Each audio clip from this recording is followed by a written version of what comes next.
मुख्यमंत्र्यांच्या या भाषणाकडे आपण जाऊच या, मात्र तत्पूर्वी एक ब्रेकिंग न्यूज आपल्यापर्यंत येते ती बघूया। संजय राऊत यांच्या निवासस्थानी ईडीला तब्बल 11.5 लाख रुपये रोख मिळाल्याचं समोर येतंय। ही रक्कम ईडीने जप्त केलेली आहे। ईडीच्या कारवाई दरम्यान ही रोख रक्कम 11.5 लाख रुपयांची रोख रक्कम ईडीने जप्त केल्याचं समजतंय। या आताची ब्रेकिंग न्यूज आपण पाहतो आहोत। संजय राऊत यांच्या घरातनं 11.5 लाख रुपये जप्त करण्यात आलेले आहेत। ईडीच्या कारवाई दरम्यान ही 11.5 लाख रुपयांची रोख रक्कम जप्त करण्यात आल्याचं समोर येतंय। या रकमेविषयी सुद्धा ईडीच्या अधिकाऱ्यांनी संजय राऊतांकडे विचारणा केल्याची माहिती मिळतेय।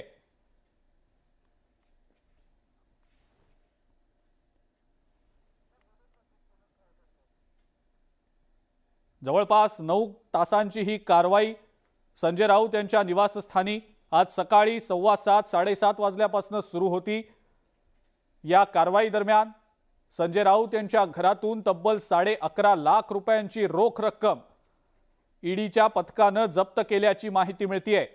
इतकी रोख रक्कम कशासाठी असा सवाल ईडीच्या पथकानं संजय राऊतांना विचारल्याचं समजतंय। राऊतांच्या घरातून तब्बल 11.5 लाख रुपयांची रोख रक्कम ईडीच्या पथकानं जप्त केल्याची माहिती समोर येतेय।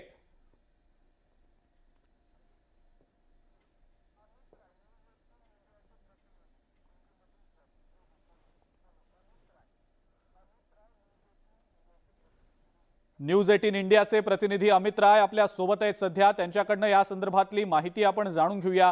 अमित, इतनी बड़ी मात्रा से ये जो कैश है वो बरामद हुई है संजय राउत के घर से, ऐसा मालूम पड़ा है। ईडी की कार्रवाई जब हो रही थी तब इतनी सारी कैश कहां से आई, ऐसा सवाल भी पूछा गया। क्या बताएंगे इसके बारे में? देखिए, निश्चित तौर पे सूत्र हमारे ये बता रहे हैं कि 11.5 लाख रुपए कैश जो है संजय राउत के घर से बरामद हुए हैं। हालांकि जो नियम ये कहता है कि 2 लाख तक कैश आप रख सकते हैं घर में, लेकिन 11.5 लाख का कैश का मिलना ये एक सवाल जवाब बन जाता है। और ईडी जो है इस मामले में भी उनसे पूछताछ करेगी कि आखिर इतना कैश जो है आपके घर में कहां से आया। इस वक्त जो है ईडी पूछताछ कर रही संजय राउत से अपने दफ्तर में बिठाकर, कई सारे सवाल जैसे पूछे जा रहे हैं। हाँ। लेकिन संजय राउत के जो वकील है उन्होंने एक ट्विस्ट डाल दिया इस पूरी कहानी में कि अभी तक संजय राउत को हिरासत में नहीं लिया गया है।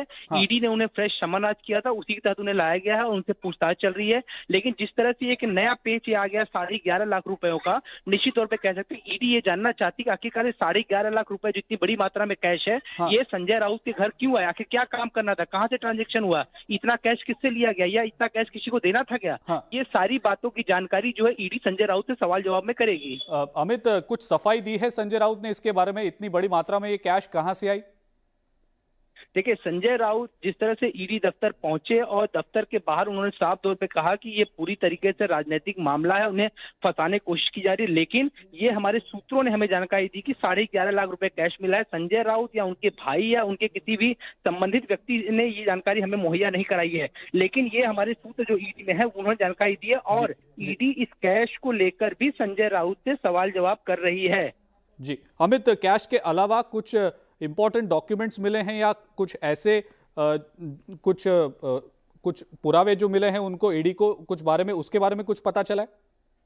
देखिए, निश्चित तौर पे जो गुरु कंस्ट्रक्शन कंपनी जो थी यहाँ पर प्रवीण राउत जिसमें डायरेक्टर थे जिनको गिरफ्तार किया गया था, हमारे सूत्र ये बता रहे हैं कि प्रवीण राउत ने अपनी पूछताछ में ये बताया है कि संजय राउत ने कुछ प्रॉपर्टी अपने नाम पे खरीदी है। और वहीं जो दूसरी जो महिला थी स्वप्ना पाटकर, उन्होंने भी जो है अपने बताया है कि ये कुछ प्रॉपर्टी जो है यहाँ पे संजय राउत ने जो है खरीदी थी। कि 19 जुलाई को स्वप्ना पाटकर को ईडी ने जांच के लिए बुलाया था, तब स्वप्ना ने बताया था कि राउत ने उनके और उनके पति के नाम पर कई प्रॉपर्टियां ली है। और प्रवीण राउत ने भी ये बताया था कि उनके नाम पे जो प्रॉपर्टी ली गई है वो संजय राउत की है। तो ये दोनों स्टेटमेंट के बाद ही जो है संजय राउत पे हाथ डाला गया, जैसा कि हमारे ईडी के सोर्सेज बता रहे हैं। जी, आपण न्यूज 18 लोकमतच्या प्रेक्षकांना ही ब्रेकिंग न्यूज आणि या संदर्भातली माहिती पुन्हा एकदा दाखवूया। ईडीच्या कारवाई दरम्यान संजय राऊत यांच्याकडे 11.5 लाख रुपयांची रोख रक्कम सापडल्याची माहिती सूत्रांकडून मिळतेय। न्यूज 18 इंडियाचे प्रतिनिधी अमित राय या संदर्भातली माहिती आपल्याला देत होते। राऊत यांच्या घरातनं तब्बल 11.5 लाख रुपये जप्त करण्यात आल्याचं समजतंय। इतकी मोठी रक्कम कशासाठी घरी ठेवली गेली होती असे प्रश्न सुद्धा ईडीच्या पथकानं संजय राऊत यांना विचारल्याचं समोर येतंय। सूत्रांकडून या संदर्भातली माहिती मिळतेय। याबद्दलचा खुलासा संजय राऊतांनी केला आहे का नाही याबद्दलचा खुलासा किंवा स्पष्टीकरण अद्याप समोर आलेलं नाही। ही जी माहिती मिळतीये ही सूत्रांकडनं मिळतीये। 11.5 लाख रुपयांची ही रक्कम ईडीच्या कारवाई दरम्यान जप्त करण्यात आलेली आहे। इतक्या मोठ्या प्रमाणातली ही रक्कम कशासाठी असा सवाल ईडीकडून संजय राऊतांना विचारला गेल्याचं समजतंय। याबद्दलचा नेमका काही खुलासा संजय राऊतांनी केलाय का याबद्दलची ठोस माहिती समोर आलेली नाही। मात्र सूत्रांकडनं जी माहिती मिळते त्यानुसार या रोख रकमेबद्दल सध्या ईडीच्या अधिकाऱ्यांकडनं राऊतांची चौकशी सुरू आहे। संजय राऊत यांच्या इतर काही मालमत्तांच्या बाबतीत सुद्धा कदाचित चौकशी केली जाऊ शकते असं सुद्धा सूत्रांकडनं समजतंय। अमित राय आपले प्रतिनिधी आपल्या सोबत आहेतच। अमित, ये जो 11.5 लाख रुपए बरामद किए गए हैं संजय राउत के घर से, उसके बारे में तो अब तक कुछ सफाई दी है नहीं दी है, कुछ खुलासा हो पाया है क्या? सूत्रों के हवाले से क्या मालूम पड़ रहा है? देखिए, पूछताछ में जो सवाल जवाब दागे जा रहे हैं उसके बारे में अभी अधिकतर जो है सूत्र हमारे को जानकारी नहीं दे पा रहे हैं, क्योंकि सूत्रों का ये कहना है कि लगातार जो है सवालों की एक फेहरिस्त जो है वो ईडी के पास मौजूद थी। हालांकि 1 जुलाई को जो पूछताछ 10 घंटे हुई थी उसमें भी कुछ सवालों के जवाब जो है वो नहीं दिए गए संजय राउत द्वारा, इसलिए उन्हें 20 जुलाई और 27 जुलाई को सम्मन भेजा गया था, लेकिन दोनों ही दिन ये नहीं पहुंचे थे। इन्होंने ये कहा था कि पार्लियामेंट का सेशन चल रहा है और मैं नहीं आ सकता क्योंकि यहाँ पे बहुत सारी चर्चाएं हैं, राष्ट्रपति उपराष्ट्रपति के चुनाव भी हैं। लेकिन आज जो है एक चेकलिस्ट लेकर ये पूरे अधिकारी पहुंचे थे, लगभग 12 अधिकारियों की टीम पहुंची हुई थी और उसमें कई सारे सवाल थे, कई सारे डॉक्यूमेंट जो है लिखे गए थे कि ये डॉक्यूमेंट उन्हें चाहिए। उन डॉक्यूमेंट को वहां से बरामद किया गया, कुछ डॉक्यूमेंट उन्हें मिले, कुछ डॉक्यूमेंट में उन्हें कुछ हेराफेरी की चीजें भी दिखाई दी हैं और कुछ डॉक्यूमेंट जो है उन्हें नहीं मिले हैं। ये सारी चीजों को संदेह के घेरे में लेते हुए जो है संजय राउत को फ्रेश सम्मन दिया गया, उन्हें ले जाकर पूछताछ किया जा रहा है। लेकिन आपको याद होगा कि नवाब मलिक को भी इसी तरह लाया गया था। सुबह सुबह उनके घर पे ईडी की टीम पहुंची, उसके बाद नवाब मलिक से पूछताछ हुई, उन्हें यहाँ लाया गया ईडी दफ्तर और फिर लाकर उनकी गिरफ्तारी दिखाई गई।